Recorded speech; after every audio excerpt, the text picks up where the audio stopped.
ସମସ୍ତଙ୍କୁ ମୋ ନମସ୍କାର। ପ୍ରୋଫେସନାଲ ଟକ୍ ର ଆଜିର ଏହି ଅଧ୍ୟାୟକୁ ଆପଣଙ୍କୁ ସ୍ୱାଗତ। ଏହି ପ୍ରୋଫେସନାଲ ଟକ୍ ମେଧାବୀ ପ୍ରୋଫେସନାଲ ସର୍ଭିସ ଲିମିଟେଡ୍ ଦ୍ୱାରା ଅନୁଷ୍ଠିତ ହେଉଛି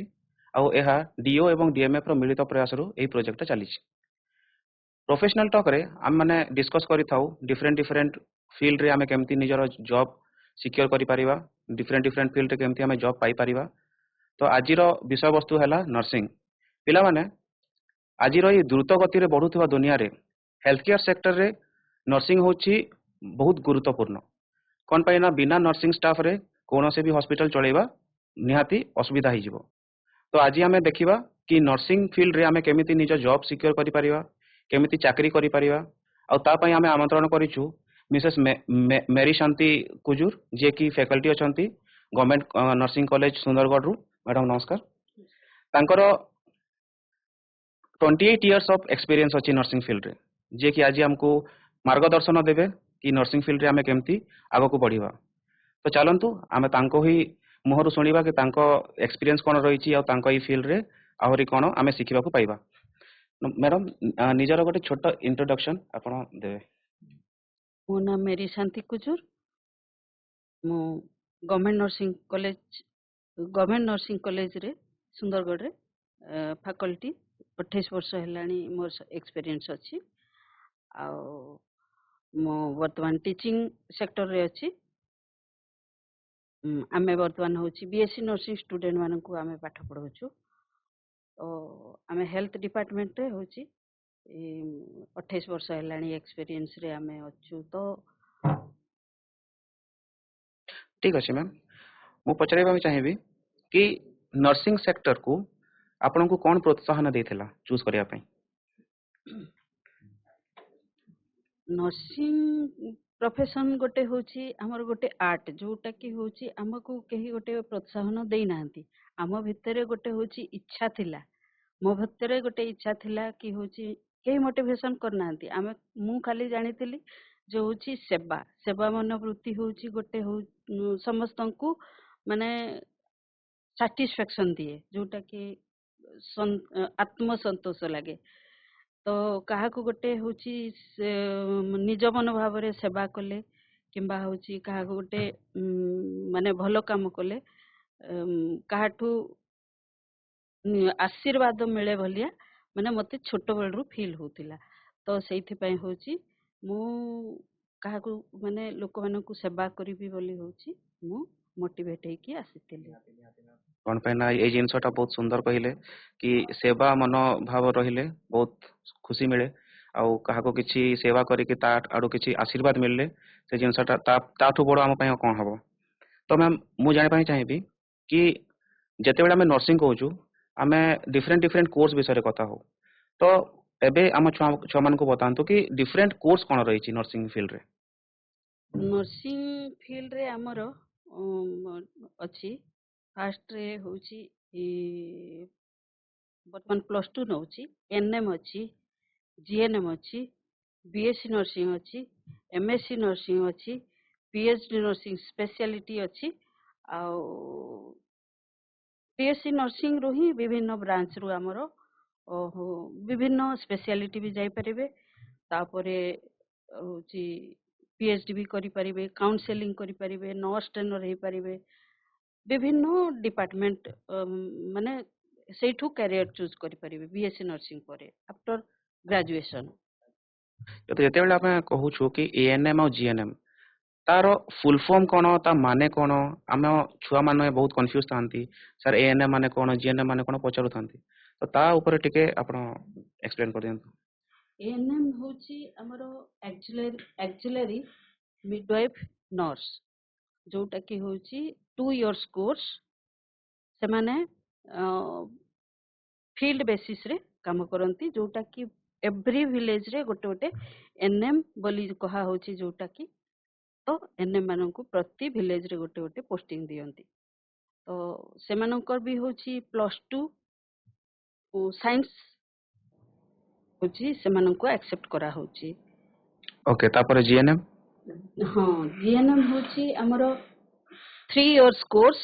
से माननकु भी +2 साइंस निया होची। हाँ स्पेशली होची बायोलॉजी कंपलसरी तो होची +2 साइंस रो +2 साइंस परे होची सेमानंकु बीएससी हो किबा एनएम हो नौछंती। बीएससी नर्सिंग रो ड्यूरेशन कोन आउ एएनएम रो और जीएनएम रो ड्यूरेशन कोन? एनएम रो होची ड्यूरेशन 2 इयर्स कोर्स आउ जीएनएम रो 3 इयर्स कोर्स। जीएनएम टा डिप्लोमा कहा होची आउ बीएससी नर्सिंग टा 4 year course okay degree course सेटा बीएससी नर्सिंग। आज्ञा आज्ञा तो जते बेले हमें डिग्री कहूछु तो जेमते कि डिफरेंट डिफरेंट आम हॉस्पिटल रे देखुछु कि डिफरेंट डिफरेंट डिपार्टमेंट रे नर्स माने काम करूछंती तो सेमती किछि स्पेशलाइजेशन करी हुए कि एमती अलगा डिपार्टमेंट पई माने जेमती हार्ट डिपार्टमेंट हे गला किडनी डिपार्टमेंट हे गला। हाँ तो होची जेतेबेले होची हमरो नर्सिंग केयर सेटा गोटे होची जेतेबेले बीएससी नर्सिंग करूचंती बीएससी नर्सिंग रे ही हमरो चूज करा होची माने पिला कैरियर चूज करचंती जोटी कि हमरो क्लिनिकल सेटिंग अछि ता सहित आ गोटे होची टीचिंग सेटिंग अछि। तो जे जे क्लिनिकल सेटिंग रे जिवे से माने होची हॉस्पिटल रे किंबा होची फील्ड रे ड्यूटी करिवे आ जे होची टीचिंग सेटिंग रे होची चूज करिवे किंबा कैरियर नेबे से माने होची कॉलेज सेटिंग रे किंबा स्कूल एने मानकु पाठ पढ़ेबे किंबा होची नर्स ट्रेनर हेबे ए प्रकार माने अछि। तो होची जो हॉस्पिटल सेटिंग रे आपण जो एबे कहले होची स्पेशलिटी अछि निश्चित स्पेशलिटी अछि सेमानको पई स्पेशल ट्रेनिंग भी दिया होची मने करंतु होची कार्डियोलॉजी डिपार्टमेंट तो सेमानको स्पेशली ट्रेनिंग भी दिया होची स्पेशली केयर नेबा पई यूरोलॉजी डिपार्टमेंट जो की होची सेमानको भी स्पेशली आईसीयू जो डिपार्टमेंट अछि स्पेशलिटी समस्तंकर अछि सेमानको स्पेशली ट्रेनिंग दिया होची। जिन सगळा को बीएससी कोइला टाइम रे ही ट्रेनिंग दिया होची नहीं से समय रे हां सब प्रकार ट्रेनिंग दिया होची सब स्पेशलिटी पे टीचिंग समय रे बीएससी नर्सिंग कला बेले कि बीएससी नर्सिंग कला बेले सेमानको स्पेशलिटी भी ट्रेनिंग दिया होची। अच्छा ठीक अछि मैम। अच्छा आ गोटे क्वेश्चन अछि कि गोटे पिला माने साइंस नैनी माने से +2 पढ़ी पकेला आर्ट्स रे किंबा जदि साइंस पढ़ी तो बायोलॉजी तार ऑप्शन रे नाही तो कौन से छुआ नर्सिंग लाइन रे जाई परियो? नहीं वर्तमान बायोलॉजी कंपलसरी करी कहीं कि ना होची बायोलॉजी टा कहीं कि ना हमरो ओ हेल्थ पाई जेहेतु आमे हमरो हेल्थ डिपार्टमेंट टा हमरो ह्यूमन बॉडी ऊपर होची एजुकेशन टा किंबा होची मेडिकल केयर टा होची सेति पई बायोलॉजी बहुत इंपोर्टेंट। बायोलॉजी रो जदी हमरो बॉडी पार्ट्स जदी जानि नथिबे ताले होची केयर करिवा पई बहुत प्रॉब्लम हुए तो सेति पई बायोलॉजी स्पेशलिटी ही निया होची। मैम एठी मु ऐड करबा पई चाहू छी कि छुआ माने देखंतु सब्जेक्ट चूज करबा बहुत जरूरी माने टाइम थाउ थाउ जदी निजो सब्जेक्ट ठीक से चूज करिछ देन आगो को किछि प्रॉब्लम होबनी कोन पई ना मु देखि छी कि किछि छुआ बायोलॉजी न रखी कि भी से बड़ा कहउछंती कि नर्सिंग करिवे तो से जिंसटा टोटली भूल स्टार्टिंग रु तुमको देखिबा थिला जे सब्जेक्ट कोटा पढिले ठीक हबो आ मु नर्सिंग पढिया पई को सब्जेक्ट नै थांती तो किछि कथा नै मैम आगो को बढ़िया तो जेते बेले हमें कहउछु कि एएनएम जीएनएम बीएससी नर्सिंग तो मते टिके क्लेरिफाई करंतो कि एएनएम कहा पई ठीक हबो जीएनएम कहा पई ठीक हबो ओ बीएससी नर्सिंग कहा पई ठीक हबो कोन पई ना डिफरेंट वैरायटी ऑफ छुआ थांती तो को छुआ को कोर्स कले ठीक हबो पई माने ठीक हो बोली मु पचारछि नहीं देखंतु एलिजिबल तो समस्त प्राय रहउछंती तो एनएम को भी साइंस नउछि बीएससी को भी साइंस नउछि आ बीएससी नर्सिंग को भी साइंस नउछि ता सहित बायोलॉजी कंपलसरी तो आमर बीएससी नर्सिंग रे होछि सीबीटी टेस्ट बोली कहा होछि जोटा कि कंप्यूटर बेस्ड टेस्ट होछि किंबा वर्तमान भी होछि ओजेई एग्जाम भी होछि ओजेई एग्जाम जोटा होछि सेथिरे भी अप्लाई करूचंती तो से जे अप्लाई करूचंती से माने ही काउंसलिंग अटेंड कला परे किंबा क्वालिफाई कला परे से माने पाउचंती तो बीएससी नर्सिंग तो तापरे होछि बीएससी नर्सिंग जीएनएम रो जीएनएम रो जो क्वालिफाई न करि पारले से माने बीएससी नर्सिंग भी जाउचंती ता सहित एनएम भी जाउचंती सेमती किछि नाही बीएससी रे जे होउची क्वालिफाई कला तो से बीएससी पाइला नहले होउची जीएनएम किंबा बीएससी करि परिबो सो करि परिबे किछि नाही मु कहूची कि जीएन जो माने एएनएम किंबा जीएनएम करूछंती से माने कंप्लीटली डिप्लोमा कोर्स सेटा कहि परिबा और जो माने बीएससी करछंती सेटा डिग्री डिग्री परे हमें मास्टर्स हमें मास्टर करि पारे ठीक अछि ओके देन आउ टिके क्लेरिफाई दरकार मैम कि जो सिलेक्शन प्रोसेस रही छी जो एंट्रेंस टेस्ट रही छी माने ता ऊपर टिके एक्स्ट्रा आपण इन्फॉर्मेशन दियंतु कोन पाइना एप्लीकेशन फीस भी बहुत लोगों को जणा न थाए तो ता ऊपर भी टिके प्रकाश पकांत मैम हमर फास्ट होउची एडवर्टाइजमेंट बाहर होची स्टेट गवर्नमेंट रो हो किबा पेपर गुडा करे बाहर होची एडवर्टाइजमेंट तापरे होची ओयूएचएस वर्तमान यूनिवर्सिटी करिची से ओयूएचएस भी एडवर्टाइजमेंट बाहर करची तो सेतिरे एप्लीकेशन बाहर करची सेतिरे प्रोस्पेक्टस सहित दउची सेतिरे 500 टका होची जीएनएम पई बीएससी नर्सिंग पई भी 500 टका होची एप्लीकेशन रजिस्ट्रेशन फी तापरे होची एनएम रो भी 500 फी बधे नाही हां एनएम रो भी 500 टका लेखा होची एप्लीकेशन रजिस्ट्रेशन फी तापरे रजिस्ट्रेशन करि सारला परे होची से मानको प्रिपेयर करिबा पई पड़िबो बीएससी नर्सिंग छुआ को जे अप्लाई करिछि सेथिरे से मानको अप्लाई कला परे तांकू होची मेसेज आसुची ऑनलाइन एप्लीकेशन फॉर्म पकेवा पे पडुची तो सेथिरे से मानको मेसेज आसुची तो तांकर सीबीटी टेस्ट रे फिजिक्स केमिस्ट्री बायोलॉजी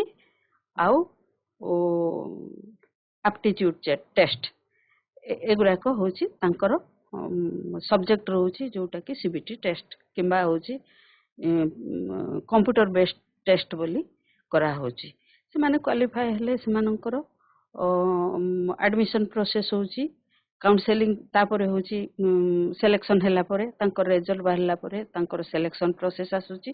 जो सिलेक्शन प्रोसेस रे काउंसलिंग प्रोसेस आसीबो काउंसलिंग प्रोसेस ऑनलाइन रे काउंसलिंग होची ऑनलाइन रे काउंसलिंग प्रोसेस हबो तापरे होची तांकर एडमिशन फी होची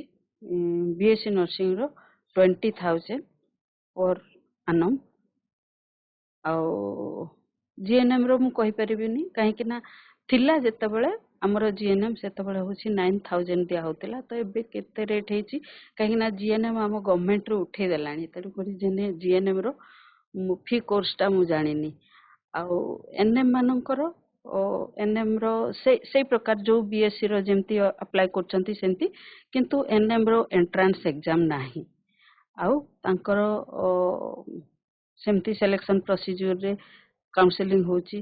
एडमिशन प्रोसीजर होची तांकर बधे 9,000 कि 10,000 टका एडमिशन पर annum होची ओके तो जो आपण फी स्ट्रक्चर कहले कोन सबु छुआंको पई समान ना किछि अलगा भी अछि तो फी स्ट्रक्चर जो दिया हेची समस्तनको पई समान आउ होची हमर जीएनएम कोची एनएम मानकर स्टाइपेंड अछि गवर्नमेंट एनएम मानकर स्टाइपेंड अछि पर मंथ 1,000 टका ना 1,500 टका एंती कोन अछि बीएससी मानकर नाही ओनली इंटर्नशिप रे 6 मंथ खाली लास्ट ईयर 4th ईयर रे से माने 6 मंथ खाली स्टाइपेंड पाउछंती ओके मैम तो मोर गोटे क्वेश्चन अछि छोटो कि जदी गोटे छुआ गवर्नमेंट रे सीट न पाइला तो प्राइवेट इंस्टीट्यूट रे जीवा पई सेमती किछि अलगा प्रोसेस अछि ना सेम प्रोसेस रे से जीवो सेम प्रोसेस रे जीवो एप्लीकेशन रजिस्ट्रेशन करिबाटा होची निहाती आवश्यक आउ काउंसलिंग अटेंड करिबा होची मैंडेटरी तेनु करी होची विदाउट काउंसलिंग रे एंट्री करी हबनी ओके मैम बीएससी हो एमएससी हो किंबा बीएससी हो जीएनएम हो किंबा एनएम हो विदाउट एप्लीकेशन रजिस्ट्रेशन प्लस होची काउंसलिंग अटेम्प्ट रे होची एडमिशन किबा सिलेक्शन हे परिबो। ओके मैम सो एबे परवर्ती क्वेश्चन को जीवा कि जेतेबेले आमे नर्स कहूछु नर्सिंग कहूछु तो इट्स इट्स लाइक कि आमे कंप्लीटली प्रैक्टिकल बेसिस रे आमे ताको देखुछु कि हां नर्स माने केमती काम करंती आमे देखिछु छुआ बेलु तो से जो प्रैक्टिकल रो माने इंपोर्टेंस अछि सेटा केते रहिछि माने ड्यूरिंग द कोर्स। प्रैक्टिकल होची बहुत इम्पोर्टेंट जोटा कि हमर थ्योरी कम रहुची प्रैक्टिकल किंतु बेसी रहुची जेहेतु आमे पेशेंट को गोटे लाइव इंडिविजुअल को आमे डील करूछु तो आमे सेमानंकु होची 50% आमे एक्सपोजर पई छाडुछु हॉस्पिटल रे भी छाडुछु प्लस आम कॉलेज रे भी होची डेमोन्स्ट्रेशन करिकी होची डमी माध्यम रे हो किंबा होची मामा नेटालिस ए सब जहाँ भी मॉडल गुड़ाक अच्छी सहित होची सेमानंकु होची डेमोन्स्ट्रेशन करिके सेमानंकु स्किल करा होची कॉम्पिटेंसी करा होची सेमानंकु डिसीजन मेकिंग पावर दिया होची सेमाने गोटे पेशेंट रो सडन जदी होची कोनोसी प्रकार माने सडन कार्डियक अरेस्ट हैला किंबा कोनोसी प्रकार सिवियर हैला तो से जगह रे केमिति सेमानंकु होची हैंडल करिया को पड़िबो तो से समय प्रेजेंस ऑफ माइंड केमिति होची यूज करिवे से गुडा को सेमानंकु टैलेंट करा होची कॉम्पिटेंसी करा होची स्किल करा होची प्रैक्टिस करा होची डेली डेली प्रैक्टिस करा होची तो बहुत इंपोर्टेंट सा पई गोटे काहे कि ना आमे होची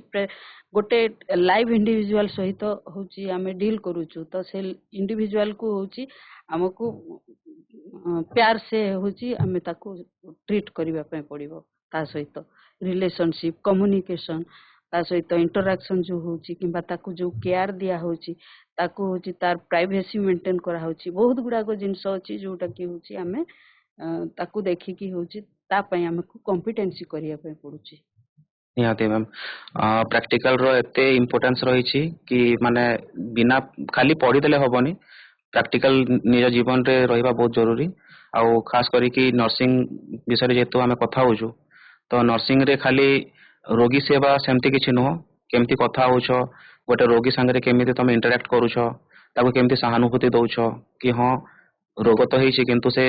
छाड़ी जीवो सेटा तुम केमती ताको बतौछ मन पैना बहुत समय रे एमती हुए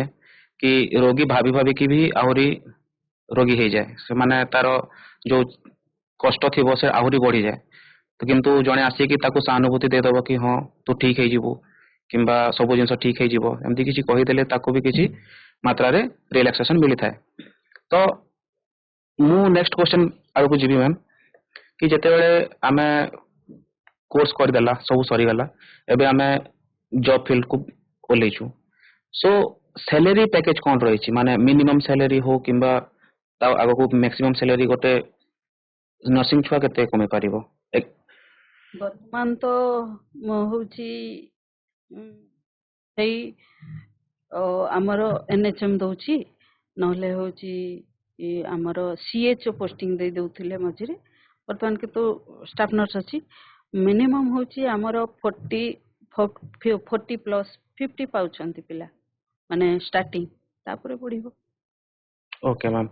तो एटा तो गवर्नमेंट आडर कहला तो जदि प्राइवेट रे जदि गला समस्त को तो गवर्नमेंट मिलियो बोली जरूरी न तो जदि जने प्राइवेट रे एनरोल हला प्राइवेट रे जॉब मिलला तो तारो सैलरी पैकेज केमति रहइबो सेटा तो भ्यारी करे होची हम ओडिसा रे सेही प्रकार हॉस्पिटल दरकार माने मल्टी स्पेशलिटी हॉस्पिटल दरकार से प्रकार तांकर होची स्पेशलिटी क्लिनिक दरकार जेमति कि होची हमर कार्डियोलॉजी डिपार्टमेंट हैला किंबा आईसीयू डिपार्टमेंट हैला किंबा डेंटल हैला किंबा ईएनटी हैला माने कैंसर डिपार्टमेंट हैला ए प्रकार गोटे स्पेशलिटी हॉस्पिटल थाए तो सेमानकर सेही हिसाब रे से तांकर 20,000 25,000 कार एमती तांकर स्टैंडर्ड अनुसार तांकर इंस्टीट्यूशनल ऑर्गेनाइजेशन रो होची तांकर प्रोटोकॉल अनुसार तांकर सैलरी हेताए ओके मैम तो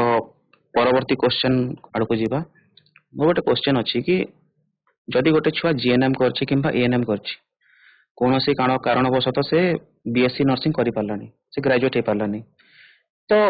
कौन से ग्रेजुएट छुआ जते कमे पारुचे जते सैलरी से ताको मिलुची कोन मु एएनएम हो कि जीएनएम हे कि कोन गोटे टाइम पर सेति की सैलरी पाई परिबे कि ପାଇପାରିବ କାହିଁକି ହଉଛି ଏନଏମ୍ ଗୋଟେ ଗୋଟେ ଭିଲେଜରେ କାମ କରୁଛି ତାର ହଉଛି ତାର ଟାର୍ଗେଟ ଯୋଉ ଫିଲଅପ କରୁଛି ତାର ହଉଛି ତାର ସାଲାରୀ ବି ସେଇ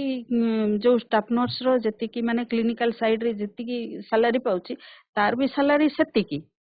ତ ହଉଛି ଡିଫରେନ୍ସ ଏତେ କିଛି ନାହିଁ ଖାଲି ଇଏ କ୍ଲିନିକାଲ ସାଇଡରେ ରହୁଛି ଯୋଉଟା କି ଓନ୍ଲି ହଉଛି ଟାଉନସିପ ରେ ରହୁଛି ଆଉ ଗୋଟେ ଏନଏମ୍ ଟା ରହୁଛି ଯୋଉଟା କି ହଉଛି ଫିଲ୍ଡ ରେ ରହୁଛି ଗୋଟେ ଭିଲେଜ ରେ ରହୁଛି ଡିଫରେନ୍ସ ସେତିକି ଆଉ ହଉଛି ସାଲାରୀ ଦି ଜଣଙ୍କର ପ୍ରାୟ ପାଖାପାଖି ଅଛି କଣ 4-5 ହଜାର ଟଙ୍କା ଏପଟେ ସେପଟେ ଅଛି ନହେଲେ ସାଲାରୀ ପାଖାପାଖି ଦି ଜଣଙ୍କର ସମାନ ଅଛି ଆଉ ଫ୍ୟାସିଲିଟି କିନ୍ତୁ ହଉଛି ଏନଏମ୍ ଛୁଆର ଅଧିକା ଅଛି କିନ୍ତୁ ସେ ତାର ଫିଲ୍ଡ ରେ କରୁଛି ବୋଲି ନହେଲେ ଦି ଜଣଙ୍କର ସେମ୍ କିଛି ଡିଫରେନ୍ସ ନାହିଁ କେୟାର ତ ଦେବା ଓନ୍ଲି ଆମର ହେଲ୍ଥ କେୟାର ଟା ଖାଲି ଖାଲି ପେସେଣ୍ଟ କୁ ଦେବା ସେମିତି ନୁହଁ ଆମର ହେଲ୍ଥ କେୟାର ଟା ହଉଛି ପ୍ରମୋଟିଭ ମାନେ ଯେ ସ୍ୱାସ୍ଥ୍ୟ ଅଛି ତାକୁ ହଉଛି ଆହୁରି ପ୍ରମୋସନ କରିବା ପ୍ରିଭେଣ୍ଟିଭ ମାନେ ଯୋଉ ହଉଛି ଆମକୁ ଯେମିତି କି ପ୍ରିଭେନ୍ସନ ବେଟର ଦାନ କ୍ୟୁର କହନ୍ତି ଯୋଉଟା କି ଆମକୁ ଡିଜିଜ ନ ହଉ ତ ପ୍ରମୋଟିଭ ପ୍ରିଭେଣ୍ଟିଭ କ୍ୟୁରେଟିଭ ଟା ହସ୍ପିଟାଲ ରେ ମାନେ ଯୋଉଟା ଇଲନେସ୍ ହେଇଛି ତ ଆମେ ତାକୁ ହଉଛି କ୍ୟୁର କରୁଛେ ଆଉ ପ୍ରମୋସନ ପ୍ରମୋଟିଭ କ୍ୟୁରେଟିଭ ପ୍ରିଭେଣ୍ଟିଭ ଏଇ କେତେଟା ରିହାବିଲିଟେସନ ଯୋଉଟା କି ହଉଛି ଆମର ମେଣ୍ଟାଲ ଡିଜର୍ଡର ଅଛନ୍ତି ଯେ ମାନେ କି ମେଣ୍ଟାଲ ଚ୍ୟାଲେଞ୍ଜେସ୍ ଆଉ ମୁକ ବଧିର ଇଏ ଯୋଉ ଗୁଡାକ ଅଛନ୍ତି କିମ୍ବା ମେଣ୍ଟାଲ ରିଟାର୍ଡେଡ ଅଛନ୍ତି ସେମାନଙ୍କୁ ବି ହଉଛି ଆମର କେୟାର ଦିଆ ହଉଛି ତ ହଉଛି ଏଗୁଡାକ ବି ଆମର ନର୍ସେସ୍ କେୟାର ତେଣୁକରି ସେମିତି କିଛି ନାହିଁ ଯେ ଏନଏମ୍ ଆଉ ବିଏସସି ନର୍ସିଂ କିମ୍ବା ଜିଏନଏମ୍ ପିଲା ସେପାରେଟ ଦରମା ପାଇବେ ସେମ୍ ଦରମା ପାଇବେ କିଛି ପ୍ରୋବ୍ଲେମ ନାହିଁ ହସ୍ପିଟାଲ ସେଟିଂରେ ହଉ କିମ୍ବା ହଉଛି ପ୍ରାଇଭେଟ ସେଟିଂରେ ହଉ କିମ୍ବା ହଉଛି ଆମର ପ୍ରାଇଭେଟ ହଉ କିମ୍ବା ଗଭର୍ଣ୍ଣମେଣ୍ଟ ସେଟିଂରେ ହଉ ସେମିତି କିଛି ନାହିଁ ସମାନ ସେମାନଙ୍କର ଦରମା जदि सैलरी समान मिलुची सो जने पिला बीएससी करी कि एक्स्ट्रा कोन पाइला एक्स्ट्रा तार होची से डिग्री सर्टिफिकेट पाइला तापर होची से होची तार स्पेशलिटी पई माने को एमएससी करिवो किंबा होची पीएचडी करिवो ताकू होची 4 वर्ष से जो डिग्री टा कंप्लीट कला परे से तार जॉब माने ताकू आगो मिलिवो जेमती हेले होची डिग्री कला माने आगो मिलिवो ताकू आगो मिलिवो तापरे तार फ्यूचर अच्छी कैरियर जोटा कि स्पेशलिटी अति शीघ्र करि परिबो तार होची प्रमोशनल शीघ्र होबो एक्सपीरियंस तार शीघ्र होबो ए प्रकार अच्छी डिग्री कले तो समस्तंकर अच्छी आ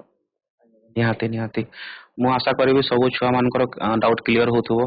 कि जीएनएम कले कोन हबो एनएम कले कोन हबो एवं बीएससी नर्सिंग कले कोन हबो तो मैम जते बेले गोटे छुआ स्कूल रे अछि तो स्कूल रे ताको को सब्जेक्ट रे बेसी फोकस देबा को पड़िबो सो दैट से गोटे नर्सिंग करियर को गोटे भलो से अडॉप्ट करि पारियो आफ्टर 10th हमें तो ये हाई स्कूल रे सब पाठ पढुछे सब सब्जेक्ट पढुछे किंतु +2 रे हमको चूज करिया पई पड़िबो होची फिजिक्स केमिस्ट्री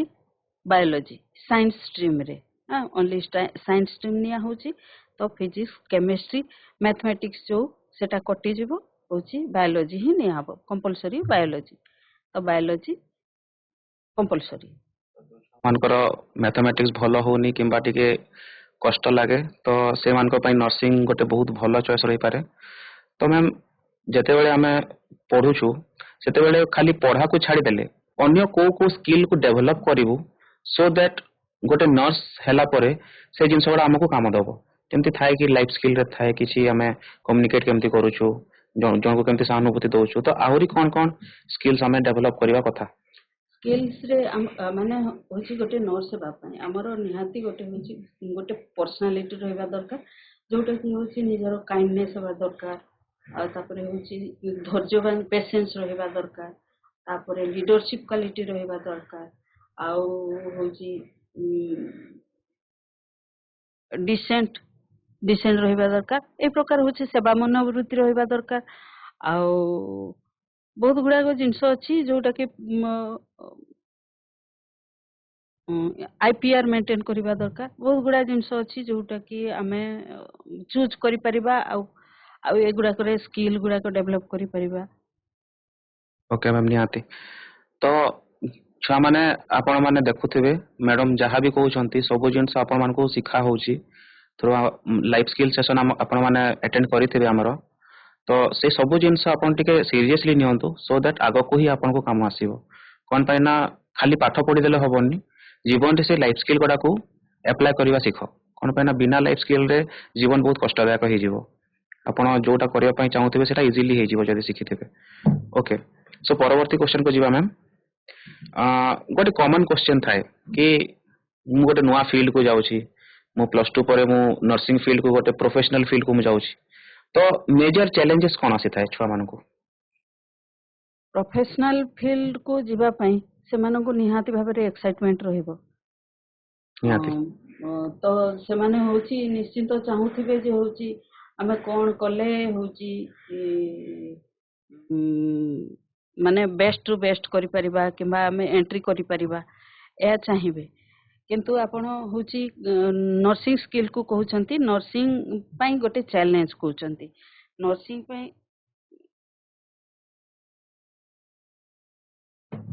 क्वेश्चन कौन पचारिए? क्वेश्चन अच्छा क्वेश्चन पचारिए ଚ୍ୟାଲେଞ୍ଜେସ୍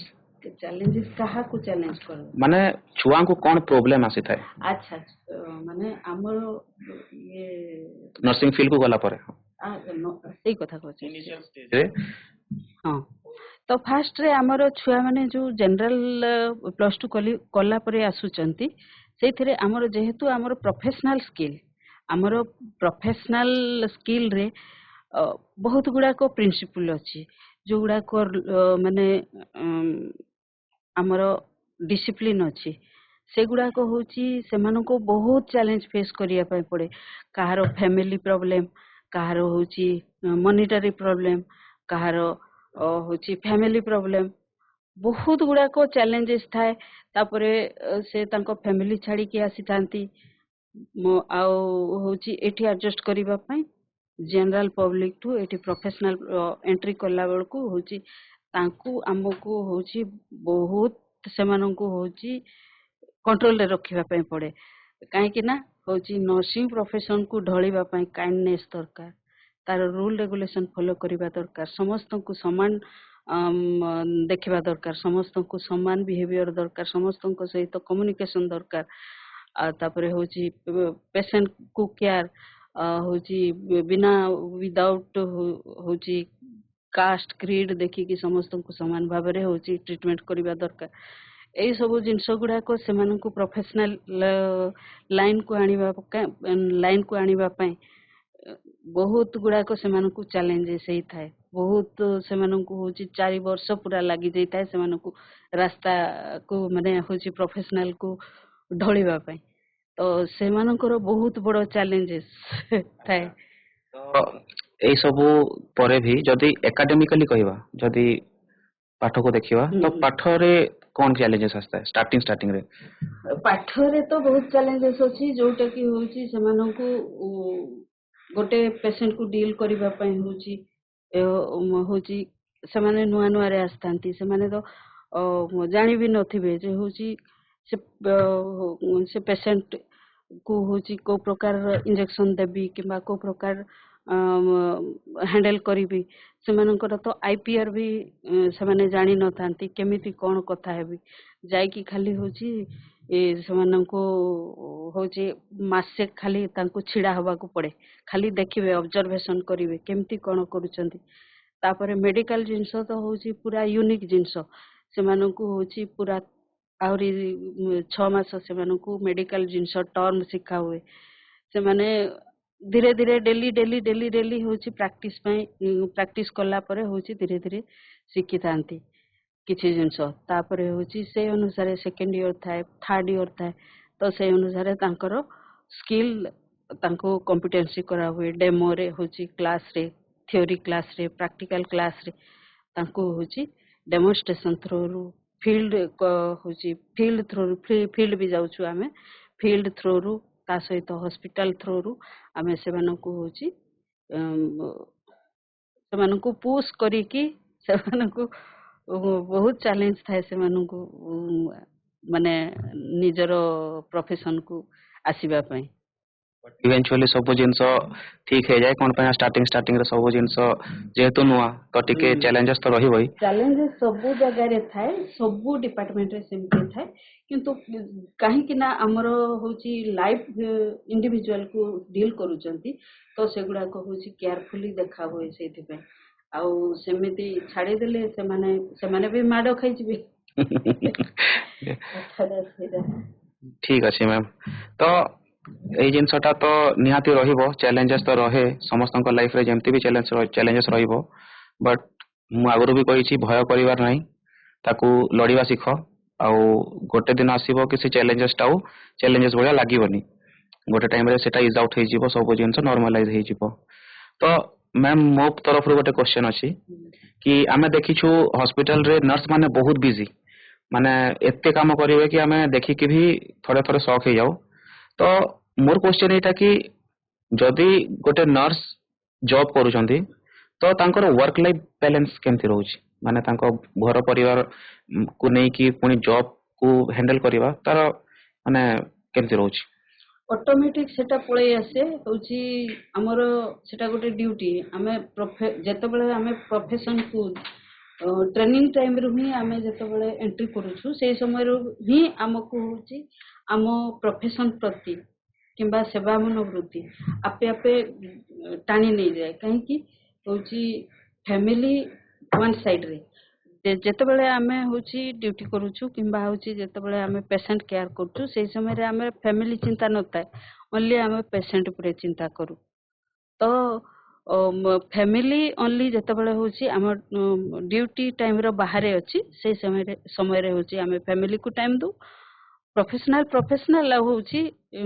ଫ୍ୟାମିଲି ତ ହଉଛି ଆମେ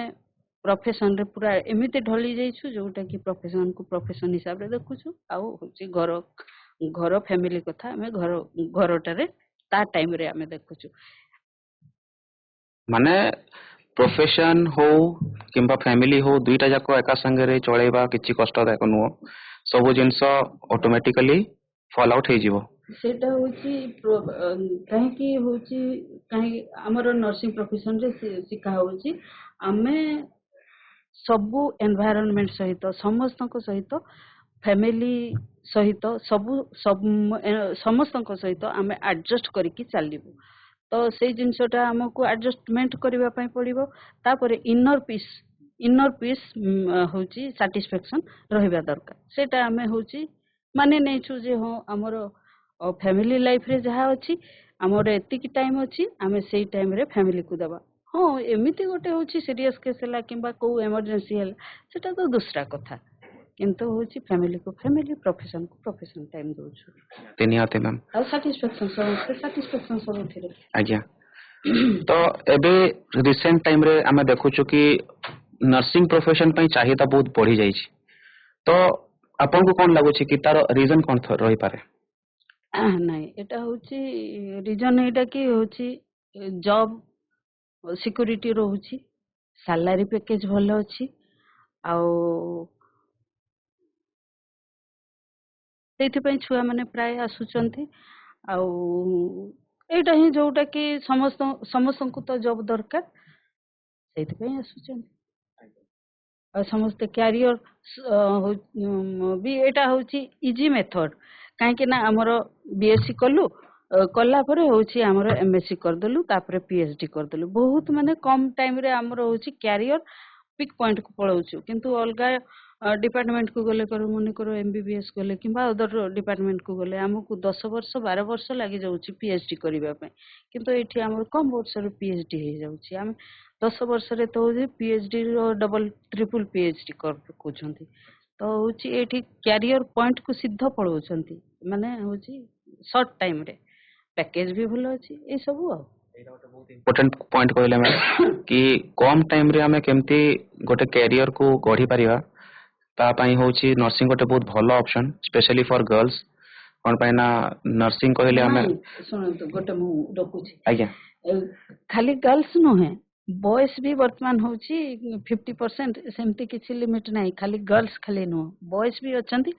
ନା ବଏସ୍ ବି 50% ରହିପାରିବେ କାହିଁକି ନା ବଏସ୍ ର ବି ହଉଛି ନର୍ସିଂ କେୟାର ଦରକାର ମାନେ ଆଜିକାଲି ମାନେ ଡିମାଣ୍ଡ କରୁଛନ୍ତି ଜେଣ୍ଟସ୍ ଡିମାଣ୍ଡ କରୁଛନ୍ତି ଯେ ଆମକୁ ମେଲ୍ ନର୍ସ ଦରକାର ତେଣୁକରି ଆମର ଏବେ 50% ମେଲ୍ ଅଛନ୍ତି 50% ଫିମେଲ୍ ବି ଅଛନ୍ତି अच्छा तो जेतेबेले मेल और फीमेल आपण जो कहले तो एडमिशन टाइम रे रेशियो कोन रहउची माने मेल टू फीमेल रो रेशियो कोन रहउची ରାଶିଓ ସେମିତି ଥିଲା ଆଗରୁ ଆଗରୁ ଆମର ଥିଲା 10% ଥିଲା ଯୋଉଟା କି ପୁଅ ପିଲାମାନେ ହଉଛି ମନେ କରନ୍ତୁ 60ରେ 6 ଜଣ ଆସୁଥିଲେ କିନ୍ତୁ ବର୍ତ୍ତମାନ ହଉଛି ସେମିତି ରାଶିଓ ଦେଇନି ପିଲା ଯେତେ ବି ଆପ୍ଲାଏ କରିପାରିବେ ଯେତେ ହଉଛି ସେମାନେ କ୍ୱାଲିଫାଏ କରିବେ ଆସିପାରିବେ ସେମିତି ରାଶିଓ ବର୍ତ୍ତମାନ ଦେଇନି ओके मैम ତ ପୁଅ ପିଲା ବି ହଉଛି ଝିଅ ପିଲା ଯେତିକି ଆପ୍ଲାଏ କରିବେ ପୁଅ ପିଲା ବି ସେତିକି ଆପ୍ଲାଏ କରିପାରିବେ ରହିପାରିବେ ଟ୍ରେନିଂ ନେଇପାରିବେ କିଛି ଅସୁବିଧା ନାହିଁ बहुत बहुत सुंदर कथा एटा गोटे कि पुओ माने भी एबे बहुत एनरोल करूछंती नर्सिंग कोर्सेस रे तो जेते भी पुओ पिला सुनुछंती मते समस्ते एटा को नोट डाउन करंतु कि नर्सिंग खाली झियो पिला मानको नुह कि आगरो भी थिला किंतु एबे बढ़िची से जिनसटा मैडम बहुत सुंदर भाबरे बतैछंती तो परवर्ती क्वेश्चन को जीवा मैम आमे नर्सिंग फील्ड रे जो डेजिग्नेशन थाए जो पोस्ट थाए गोटे माने इन जनरल गोटे एवरेज जदी नाबा तो गोटे छुआ बीएससी करूची बीएससी करी कि गोटे छुआ को डेजिग्नेशन जाए जाई परिबो अपर डेजिग्नेशन ता माने कार्यकाल रे जते भी से ताको मिलियो बीएससी नर्सिंग छुआ एपटे क्लिनिकल साइड रे रहिबो क्लिनिकल साइड रे रहिबो ताले होची हमरो नर्सिंग ऑफिसर तापरे होची मैट्रन जो कहउचंती हमरो सेटा मैट्रन आउ होची डायरेक्टर नर्सिंग हेई परिबे डायरेक्टर नर्सिंग रे होची बहुत तो अच्छी जोटा कि होची रेजिस्टर रे रही परिबे तापरे होची कौन जे फील्ड ऑफिसर हे परिबे ए प्रकार तांकर बहुत डेजिग्नेशन अछि से माने रही परिबे सेटा होची हॉस्पिटल साइड रे किंबा कम्युनिटी साइड रे डीपीएचएन हे परिबे जोटा कि फील्ड ऑफिस रे आउ एपटे हॉस्पिटल साइड रे भी होची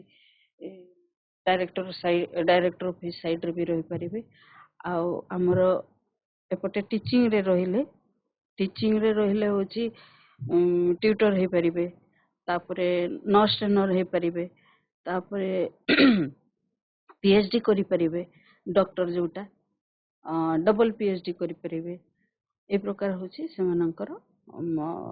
डेजिग्नेशन रे रही परिबे मैम आशा करबे समस्त को ए जिनसटा बुझा पड़िथिबो तो मैम परवर्ती क्वेश्चन मोर एटा रहइबो कि ओडिसा रे स्पेशली इन सुंदरगढ़ गोटे नर्स पाई कोन स्कोप रही माने जने जदि पाठ पढुची देन सुंदरगढ़ इटसेल्फ आम पाई केते जॉब ऑप्शन किंबा अपॉर्चुनिटीज अछि हमर तो एठी गवर्नमेंट रे बहुत स्कोप अछि जोटा कि आम सुंदरगढ़ रे होची हमर हॉस्पिटल अछि मेडिकल कॉलेज अछि तो होची हमर हॉस्पिटल रे भी करि परिबे तापरे मेडिकल कॉलेज अछि हॉस्पिटल सेटा भी करि परिबे जे क्लिनिकल करि परिबे आउ जे टीचिंग साइड रे भी करिबे टीचिंग साइड रे होची एक्सपीरियंस मैंडेटरी तेणु करी होची एक्सपीरियंस करि सारला परे होची टीचिंग लाइन को आसी परिबे अच्छा अच्छी आम सुंदरगढ़ रे अच्छी तापरे हमर होची सुंदरगढ़ रो जो कॉलेज टा अछि सेटा हमर स्टेट गवर्नमेंट रो तेणु करी ओडिसा सारा ओडिसा भितरे ही हमको जोठी भी देई पारे माने बीएससी छुआ हो बीएससी छुआ को भी हो किंबा होची एनएम छुआ को ओडिसा को डिस्ट्रिक्ट भितरे भी से होची पोस्टिंग करि पारंती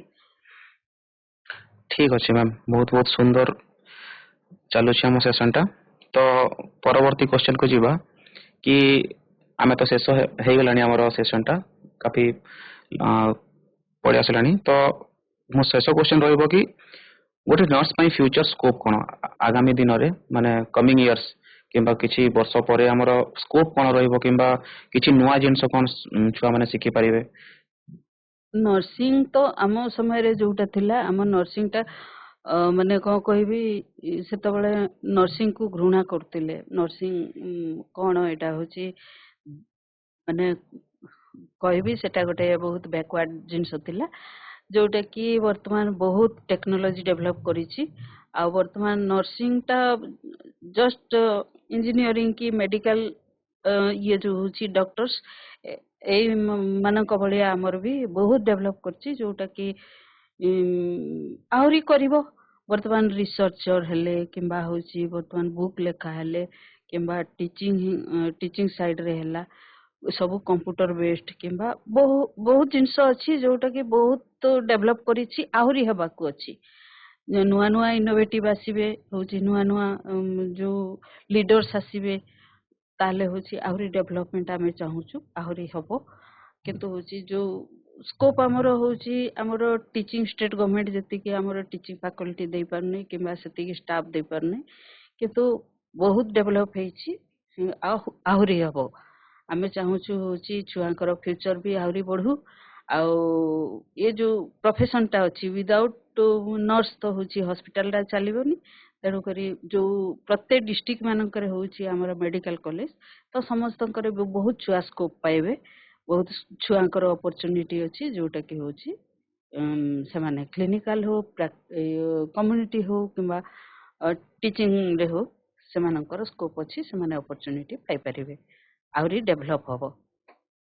ବହୁତ ସୁନ୍ଦର। ତ ଛୁଆମାନେ ମୁଁ ଆଶା କରିବି କି ପ୍ରୋଫେସନାଲ ଟକ୍ର ଏହି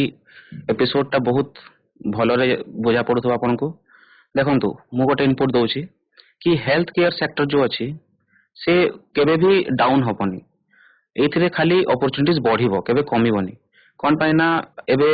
ପପୁଲେସନ ବଢୁଛି ମାନେ ହେଲ୍ଥ କେୟାର ସେକ୍ଟର ବି ବଢିବ ସୋ ନିହାତି ଭାବରେ ଆଗକୁ ବି ବହୁତ ଭଲ ଭଲ ଜବ ଅପରଚୁନିଟି ଆସିବ। ତ ମ୍ୟାଡାମ ଯେମିତି କହିଲେ ମୁଁ ପୁଣି ରିପିଟ କରିଦଉଛି କି ନର୍ସିଂ ସେକ୍ଟରରେ ଆମେ ବହୁତ ଜଲ୍ଦି ପାଠ ପଢିକି ବହୁତ ଜଲ୍ଦି ଚାକିରି କରିପାରିବା କମ ସମୟରେ ଆମେ ବେଶୀ ନଲେଜ ନେଇକି ଆମେ ଜବ ଫିଲ୍ଡ କୁ ଓହ୍ଲେଇ ପାରିବା ଡେଜିଗ୍ନେସନ ବହୁତ ଭଲ ଡେଜିଗ୍ନେସନ ବି ଜଲ୍ଦି ମିଳିପାରିବ। ତ ଆପଣ ମାନେ ଯଦି ଆଶା ରଖିଛନ୍ତି କି ନର୍ସ ହେବେ ଦେନ୍ ସଂକୋଚ କରନ୍ତୁନି ଯଦି କଷ୍ଟ ଲାଗୁଛି ଦେନ୍ ୱରି କରିବାର ନାହିଁ କଣ ପାଇଁ ନା ଗୋଟେ ଟାଇମ ଆସିବ ସେଇ ପ୍ରୋବ୍ଲେମ ବି ଆଉ କିଛି ପ୍ରୋବ୍ଲେମ ଭଳିଆ ଲାଗିବନି। ତ ଯଦି ଆପଣ ଚାହୁଁଛନ୍ତି କି ମେଡିକାଲ ସେକ୍ଟରରେ ନିଜର କ୍ୟାରିୟର ଗଢିବା ପାଇଁ ଦେନ୍ ଭାବନ୍ତୁନି ଡାଇରେକ୍ଟଲି ଆପଣ ଆଡମିସନ ନେଇଯାଆନ୍ତୁ ଯେମିତି ମ୍ୟାଡାମ ବତେଇଛନ୍ତି କି ସିଲେକ୍ସନ ପ୍ରୋସେସ କଣ ରହିବ ଆପଣ ଫର୍ମ ପକେଇବେ ଏଣ୍ଟ୍ରାନ୍ସ ଦେବେ କାଉନସିଲିଂ ପ୍ରୋସେସ ଆଟେଣ୍ଡ କରିବେ ଦେନ୍ ଆଡମିସନ କରିବେ। ସୋ ମୁଁ ଏତିକି କହୁଛି କି ଯଦି ଆପଣଙ୍କର ଇଣ୍ଟରେଷ୍ଟ ଅଛି ଦେନ୍ ଆପଣ ଏନରୋଲ ହେଇ ହିଁ ଯାଆନ୍ତୁ କଣ ପାଇଁ ନା ବେଶୀ ଡରିଲେ ସେଟା ଆଉ ଲାଭଦାୟକ ନୁହଁ। ତ ପ୍ରୋଫେସନାଲ ଟକ୍ର ଏହି ଅଧ୍ୟାୟରେ ଏବେ ସବୁ ଆମେ ଡିସ୍କସ କରିସାରିଦେଲା ତ एट लास्ट मैम किसी मोटिवेशन आम छुआ मान को जदि दे पारिबे हेले ମୁଁ ତ ଚାହେଁ ହଉଛି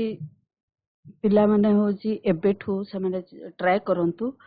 ଯେ ମଣିଷ ହୁଅନ୍ତୁ ହ୍ୟୁମାନିଟି ତାଙ୍କର ଥାଉ କାଇଣ୍ଡନେସ୍ ଥାଉ ଆଉ ତାପରେ ଭଲ ମଣିଷ ହେଲେ କାହାକୁ ଦାନ କରିବା କାହାକୁ ହଉଛି ଧର୍ମ ନିଜର ରିଲିଜିୟସ୍ ଫିଲିଂ ରହିବା ଦରକାର ଶାନ୍ତି ପେସେନ୍ସ ରହିବା ଦରକାର ରୁଲ ରେଗୁଲେସନ କରିବା ଦରକାର ଡିସିପ୍ଲିନ ରହିବା ଦରକାର এইগুড়ାକ ତାପରେ ହଉଛି ପାଠ ପଢିବାରେ ଇଣ୍ଟରେଷ୍ଟ ରହିବା ଦରକାର ତାପରେ କୌଣସି କାମକୁ ଡିସଅବେ କରିବା କଥା ନୁହଁ ମାନେ କାମ ନିଜ କାମ ଯୋଉଟା ସେଇ ଜିନିଷଟାକୁ ହଉଛି ହଁ ମୋ କାମ ବୋଲିକି ହଉଛି ମାନେ କଣ କହିବି ଆଚିଭ ନିଜର ଗୋଲ ଥିବ ମାନେ କଣ ସେଟା କହନ୍ତି ଗୋଲ ଥିବ ସେଟାକୁ ହଁ ମୁଁ ଏଇଟା କରିବି ହିଁ କରିବି ଏଇ ଗୋଟେ ଜିଦ୍ ରହିବା ଦରକାର ଯୋଉଟା କି ହଉଛି ପ୍ରଫେସନ କୁ ତମେ ହଉଛି ତମେ ନିଜେ ହଉଛି କ୍ୟାପଚର କରିନବ ମୁଁ ଏହା ଭାବୁଛି ହଉଛି ଛୁଆ ମାନେ ପାଠ ପଢ ଭଲ କି ଆଉ ହଉଛି ସବୁ ଡିପାର୍ଟମେଣ୍ଟ ଭଲ ଆଉ ସବୁ ଯାହା ବି ଚାକିରି କଲେ ବି ନିଜ ଉପରେ ଡିପେଣ୍ଡ କରେ ନିଜର ଯଦି ମନୋବଳ ଥିବ ନିଜର ଯଦି ହଉଛି ଭଲ ଚିନ୍ତା ଥିବ ହ୍ୟୁମାନିଟି ଥିବ ନିଜର ପର୍ସନାଲିଟି ଠିକ ଥିବ ତାହେଲେ ହଉଛି प्रति डिपार्टमेंट रे किंबा होची नर्सिंग डिपार्टमेंट रे एकदम पूरा नोबेल प्रोफेशन रे तुमको होची अवार्ड भी मिली पारे। तो मु भाबुची पिला माने होची समस्ते समस्ते तो नुह जहाँ को इच्छा लगुची जे जे होची प्रोफेशन को आसीबा पई चाहूछ ता पई होची हमरो पैकेज भी सैलरी पैकेज भी भलो अछि तापरे स्कॉलरशिप भी मिलुची ला प्रति वर्ष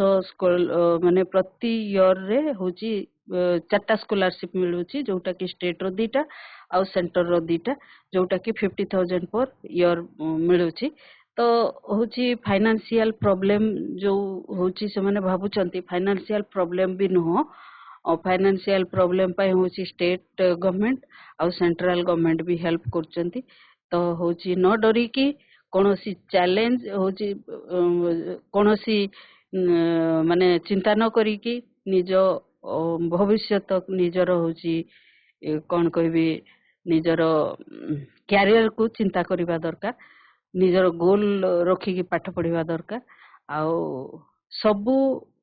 डिपार्टमेंट किंबा नर्सिंग डिपार्टमेंट बहुत भलो नोबेल डिपार्टमेंट तेणु करी होची मु भी भाबुची छुआ चूज करंतु आसंतु भलो माने छुआ तांकर जदी